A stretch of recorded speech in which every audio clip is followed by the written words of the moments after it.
অন্নপূর্ণা দেবীর ফাইনাল কাজটা আজকে তোমাদের সাথে শেয়ার করব। ভিডিওটা কেউ স্কিপ করো না, পুরো ভিডিওটা দেখতে থাকো। চলো তোমাদের সাথে দেখাই কাজটা। তো এই হচ্ছে আজকে আমাদের পুরো কমপ্লিট কাজ, প্রায় সম্পূর্ণ কাজটা কমপ্লিটের পথে।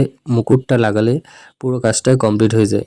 তো গ্লুগানের আঠার সাহায্যে কিন্তু আমি মুকুটটা লাগিয়ে নিলাম। হাওড়া থেকে একটা দাদাভাই আমাকে এই মূর্তিটা অর্ডার করেছিল।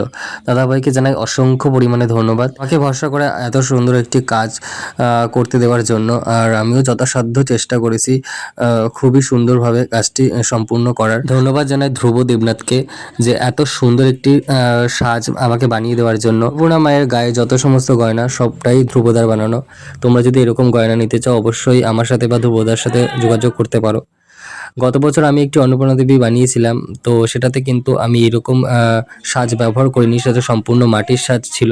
তো গতবারের কাজ আর এবারের কাজ সম্পূর্ণটাই আলাদা। ফাইল ভিজিট করলে দেখতে পাবে আমার পুরোনো কাজটি আছে। এই কাজের তুলনায় এবছরের কাজ আরও অনেকটাই ভালো করার চেষ্টা করেছি।